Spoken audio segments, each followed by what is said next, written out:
Hey, thanks for joining me. Look at this awesome little gem that I found at my local comic shop in their back issue bins. It's just one of those things I had to pick it up and let's just see what kind of glorious stuff can be found inside. Starting out with the Rob Liefeld cover. Um, it's not the worst thing he's ever done. I guess it could be worse. Hands, right? Hands and two-fingered hand, like literally only two fingers. How do you draw that and only draw two fingers? And then you just don't draw the other one. It's like embarrassing. And this leg, I think he decided that he didn't want to draw the knee or the joint, so he just extended it and just kept going. He's like, fuck, I'm not close enough to the edge of the page, but fuck it, I'm just going to do it anyway. So, whatever. It's not a complete and total nightmare, but... So then we start out. Stories by Liefeld and Robert Napton. Script by Robert Napkin. Napton. Excuse me. Pencils by Roger Cruz. Inks by Danny Meeke. So Roger Cruz, whenever I hear that guy's name, for years and years and years, in my mind, he's the guy who rips off Joe Mad. He was just a bad Joe Mad ripoff artist. I mean, he could clearly kind of draw.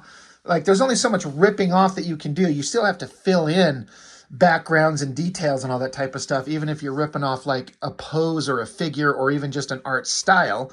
So he clearly had some talent, but man, all I can just remember is from back in the day, he was just ripping off Joe Mad's art. Now, these days, I follow him on Instagram, and he's really good now. Like, really, really good. Like, first-rate artist. And I'm glad to see that change has come along. But whenever I see his name, I can't help it. The first thing that comes to my mind is, like, Joe Mad ripoff. So, flipping through this book, it's not terrible as far as the art. There's a couple poses in here. I can't help but wonder if it is a lift of a Joe Mad something or other. Oh, excuse me. We'll have to look and see as we go. And if you happen to recognize a pose that's something lifted from somewhere else, please point it out. Because there's some drawings in here where it's like the figure work is just a little bit too good. And I feel like this is just something taken from somebody else, unless he was just getting really good. I don't know. So it starts out... So as I understand it, it says Angela and Glory. Angela from Spawn, got to make sure I point that out. Glory is Rob Liefeld's Wonder Woman ripoff, and Angela is the chick from the Spawn comics that McFarlane did with Neil Gaiman and just created a whole mess for everybody. Issue 1, but this reads basically like a self-contained story that then is supposed to branch off on all the other titles that Extreme Studios was doing. Published in March of 96. So you start out with Badrock sitting here in the aftermath of the Violator Badrock book written by Alan Moore. And I guess this is the direct aftermath of, this is the heart of the villain that they fought. So you start with Badrock, like just, being grossed out from the heart sitting in front of him. Like, okay. And then some random girl, I don't know who this girl's supposed to be a member of Youngblood or something. I don't know. It doesn't tell you. So Badrock and girl run off to go somewhere else. And then, as far as I know, we never see Badrock again. So great to take the opening page, splash page, and have Badrock, and then he's in it for like 2 more panels, and then it's over. It's really stupid. But when they run off, this angelic creature, this woman, shows up. She's supposed to be from the army of angels from the Spawn comic, and she picks up the heart that's on the ground. Now, I gotta be honest, I thought that this thing was like a giant, like a huge-ass heart. Compared to the size of Badrock, the perspective should be shifted a lot more. If this is like a human-sized heart, and we're this low on the ground, this close up to it, the perspective on Badrock should be a more worm's eye view looking up at him to sell the sense of scale. As it is, it looks like a giant, like, pile of just organic matter that's the size of a human being, honestly, considering how big Badrock is. But when you're over here, Angel Girl's picking up, it's just a little heart, just something you can hold in your hand. So that threw me off. I was actually shocked at how decent this female figure is. And there's also, I feel like this one is referenced or something because her proportions are almost like in respectable human form. All these angel girls are just running around 90% naked, and every one of them has got rock hard nipples. I mean, I guess you could be funny and kind of tongue in cheek and silly and lighthearted and just fun, right? But the book is written so seriously.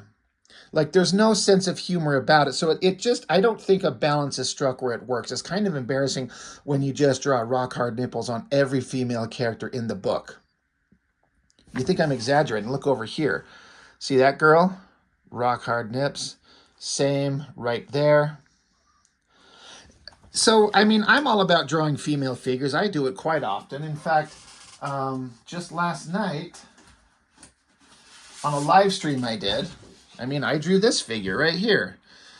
I left out some details, but it was kind of not necessary. But I often don't. I just was interested in drawing the figure. So I have no problem against drawing attractive female figures, but it's so ridiculous when they're half naked and the pointy bits, and it's written like so serious, like take us serious.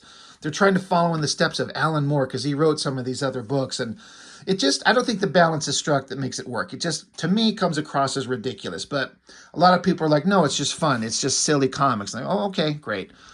So takes the heart of the dead character Celestine, who was, I guess, the villain in the Badrock Violator story. And I guess Violator ripped her heart out. That's why it's here. So other angel characters shows up. And then, so they're supposed to be angels from heaven, but they use Star Trek technology like gears and machines and devices and tricorders and shit. And then they use her heart and regrow another body. They're like, just grow her body again. So all right, let's do it. And then there's the body. It's just done that quick. It goes from heart to fully formed figure who's talking to him. She's like, oh my God, I'm back. I remember everything. Okay. And then it's heaven a short time later, a moment after the apocalypse. So I don't know if this was in some other story, but this is Spawn version of heaven, where again, it's like some futuristic sci-fi city. And it's after a big giant war, all kinds of dead people are there. And I guess this is the girl that they just reawoken from death. It just jumps around and it's not super clear. This standing central figure is not bad. So I can't help but wonder if this is, I look at it and I can see the Joe Mad influence, which again, this is what Roger Cruz was known for in my mind. And I just feel like something here is taken from something else. He also likes to do these big hands, which in a stylized kind of art can work. I don't know if he quite pulls it off. It's not bad. And she's got this ridiculous outfit, this bondage swimsuit, half-naked thing. It's fine. This weird headgear shit. All these angels have headgear. The problem is that they're all hot babes and long hair and big tits and eye makeup. And I got to a point going through this book I couldn't keep straight who was who. Like, there's not enough differentiation between them. It just becomes like, who is this? Who? Like, they all got the same kind of black eye makeup like Spawn, except they're angels. I don't know what's going on. But big war. Celestine here is bringing some angels onto her side. And they decide that they need to go to the magical island where Glory lives, the Wonder Woman character. So they have to go there for some reason. So we cut over to this planet out in space, and it's called Kinetic. Kinetic 5, Kyntek. Just looks like a moon with a bunch of craters on it. But this is Angela after the events in Spawn where she got put on trial for committing a crime and she was exonerated, but then she was kicked out of the angel kind of club and she had to go off on her own. So it says that she's just here hunting some big old creatures because She's got nothing better to do, and it's easy prey. And then she's helping the locals hunt this creature down that's attacking their tribe. She's telling them to be cautious. The creature's nearby. Oh, wait, she fucked up. The creature itself is here in the background and grabbed onto the others. Again, this is a whole other alien planet, and it's full of half-naked, bikini-wearing hot babes. Creature kills them, and so Angela decides to bend over and just give us a spread-ass shot of her glory hole. And, I mean, interesting choice right there. Giant monster creature lunges at her, so she lunges at him. So this kind of works, where they're coming at each other, and then as the monster swipes at her, she gets teleported away and just barely misses the fight. Again, I can't get over that damn booty shot. There's a lot of them, and it's not even the most egregious one to come. So she reappears in some Star Trek transporter, steps out, she's like, oh, this is the angel world or whatever. I'm here. Who would bring me here? I'm supposed to be banished. When I find the person who does this, I'm going to rip their fucking balls off. But then it's the Metatron. Isn't the Metatron supposed to be the voice of God? But she says she's the ruler of all angels, the queen of all angels, and said, hey, Angela, we need the best. Some shit's going down. We need you back. Come help us. And Angela's like, okay, all right, if heaven's been destroyed, I guess I'll come back and help out my sisters. And of course, the Metatron lady's got to be naked with hard nipples, because that's how this rolls. So now Angela, not a bad big shot of her sitting in the chair. Kind of an interesting expression on her face. They got a little bit of a camera blur to show her as she's like twirling her little tassels here. I guess it's fine. And it's going on full-on backgrounds. I mean, you can't say Liefeld can do any of that shit. So Cruz, for all his ripping off of other artists, he does have the skill set he was developing. He just was taking and lifting from Joe Mad a little bit too much. But she's trying to search out, seek out, find answers to the problem that she's, why heaven's under attack. So she's got to solve that problem. Meanwhile, the Isle of Paradise, aka not Wonder Woman's island, Celestine and some of her angel bitches and all the horde of them, they all show up, stand around with their boobs pointing toward the sky, hard nipples pointing it right at you. And then they go inside this temple, which is another big technological room. Now, here's an artistic failure. There's all these slots in a wall. And again, this angle, it's like a worm's eye view, a low angle. Like, imagine you have a camera and you put it on the ground. You set it on the ground so the floor is here. So then if you look up, everything else is in this perspective going away from you at a vanishing point up this way. But the girls were staring straight at them, straight at their thong-covered asses. So again, it doesn't quite work, but, it gets a pass because they're hot babes with long hair and they're half naked. But each one of these slots is supposed to be, they're tombs of ice. And we're supposed to be looking at, it says the daughters of paradise. They're slumbering in these tombs of ice, held motionless in an ancient spell, a spell which their queen Demeter has been unable to break. So they're supposed to be like all these Amazonian babes in these blocks, but I guess he didn't want to draw them. Like, you couldn't even draw like the basic outline, faint indication of a figure. You would never know that's what's going on unless you read it and it tells you. And that's not how that should work. But they're like, their goddess Demeter, the queen of all the Wonder Woman girls, has been unable to break it. So Celestine, she just takes her staff and it just crackles with energy, boom, blows them all up and frees them all. And then we just cut to, now they're outside, they're all dressed, they're all awake, they're all fine. This girl's got no top on. Yahoo, neither does that one. And Celestine's like, I have freed you, and so now you have to be part of my bunch of warrior babes. You're with me. And they're like, well, what of our queen? They're like, your queen has failed you, so I'm taking over, and so let's stare at my ass. Look at this shot. And then the only thing you have to see of the other girls is their raised fists. So, I mean, if the point of the book is to be some cheesecakey thing, I guess this is kind of fine. Does it need to be thongs where it just disappears in their asses? Does it have to be a direct butt shot? I mean, you could choose so many other things. Again, I don't mind beautiful female figures. I don't mind the drawing of them. I don't mind good girl art. I don't mind cheesecake stuff. But To me, the balance that they're trying to strike doesn't work. It's reading so serious, but then you see this, and I would be laughing. It's almost embarrassing. Like, you imagine if you're sitting with your girlfriend who doesn't read comic books, fellas, and you hand this to her, and she's like, "What the fuck is this? No wonder you like this stuff." I'm like, I mean, kind of. So then, cut to another scene where some other Amazonian girls. This girl looks like she's crouching down to take a shit in a forest. It's actually a pretty good pose for a silhouette.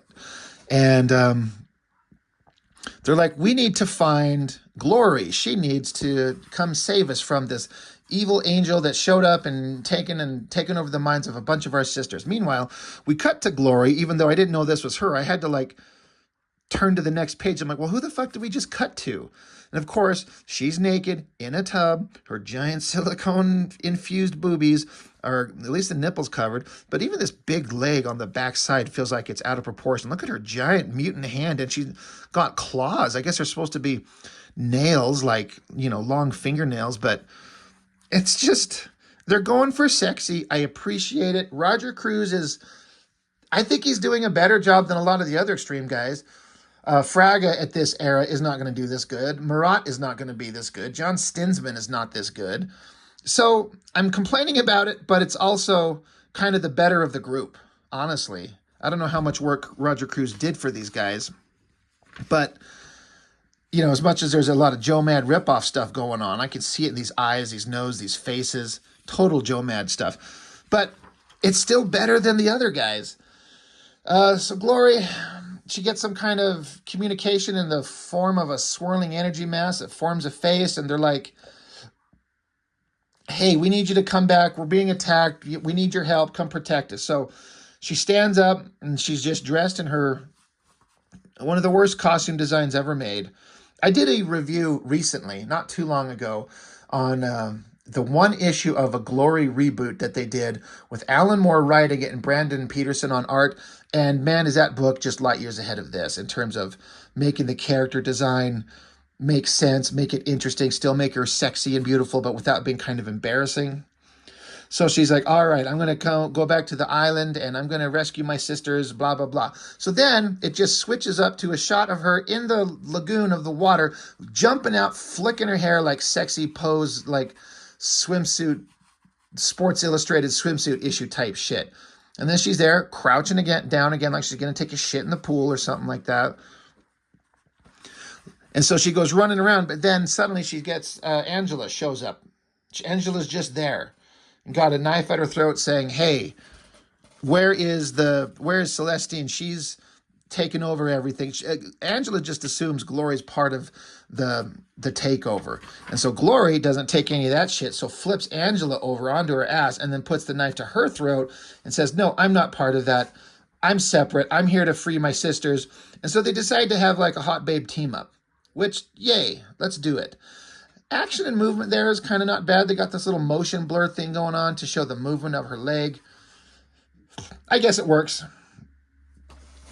Then they stand out here looking at the castle, trying to decide their plan of attack, talking about what they're going to do. Not really interesting, but then we get here and we got Celestine and she's got Demeter, Lady Demeter, Glory's mother, the ruler of the Amazonian babes, and they're going to execute her. Now again, this is not a bad big splash page. It's pretty well done. Again, hot girls, swords, hair, pointy nipples everywhere. I feel like this is like a direct ripoff of some Joe Mad thing from the X-Men era, Uncanny X-Men. It just looks too much like something I've seen before. But they're going to execute her. They got the sword to her head. They're going to chop her head off. So Glory ain't having it. So Glory and Angela, we're going to jump in, save the day. Again, not bad. And I look at this and I'm like, for anybody who doesn't know, I'd imagine they look at this and think it's kind of cartoony and fun and it looks good. And that's all true. I just see, again, I'm going to repeat myself. I just see a guy who's cribbing on Joe Mad's art style and just not doing it as well. So it's kind of fine, but also kind of, it's not for me. It's you know, like I keep repeating, I know I said it 1,000 times already. I like drawing hot babes and I like artists that draw the hot girls, but I've got a certain style and a look that just kind of is more appealing to me, and this is not quite it. but it's not bad. And this, I was confused because, again, I thought this was Angela, but no, that's not Angela. That's Angela, because you can tell by the headdress, and I guess the hair color, but at a glance, I'm like, who's this? Oh, is that Celeste? Oh, fuck, I don't even know who's who. It's just an island full of hot girls, and they're going to fight. Come on, let's fight. Facing off against each other in silhouette. Kind of works. And then big, giant, double-page spread of boobs, blades, and butts. And blood. That's the name of my next book. Boobs, blades, butts, and blood. That's a tongue twister. So they're fighting. Another ass shot. Shining right up the corn chute. Fighting, jumping, spreading their legs, fighting. There should actually be more blood. Fighting, screaming. That's kind of not a bad angle. This girl getting smacked in the face, in the shoulder and the collarbone. It's almost too good. I wonder if this is something he pulled off on his own, or again lifted it from somewhere else. But I guess, the two of them, Gloria and Angela, they're not doing too well against a whole island of warrior babes. So Gloria's mom tells her, basically, call to the island. Let the elements of the island, the power of the island, flow through you. It's like, believe in yourself. Use the force, Luke. Use the Schwartz. And she's like, I don't have the power. And she's like, it's Bupkis. It's in you. The power's in you, Lone Star. So she tells her, just call to the island. So Gloria's like, okay. So she stands here and does the whole He-Man She-Ra thing, by the power of Grayskull. And the powers of the wind and lightning from the island, which is a kind of an interesting concept. I don't know if that's ever been done in Wonder Woman comics, because I don't know if I've ever read a single Wonder Woman comic in my life. But it calls forth the power and the winds, and I guess it just stops everything. The battle's just over. It frees the minds of the Amazonian girls who were taken over by the angelic bad guy, Celestine. So they keep calling her out. Gloria's got to bend over and point her little brown star at us again.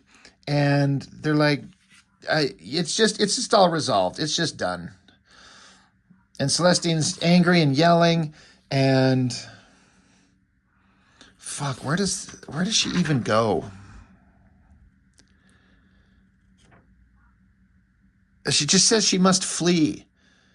And then I guess she's just gone. She just teleports away. So she's just gone, whatever. So Angela's there, and she's like, oh, there's so many angels dead.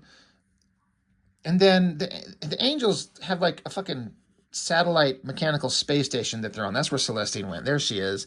And the little angelic creatures that run it, she shows up, talks to them, kills them, and she's in charge, and just more future evil plans. Who cares?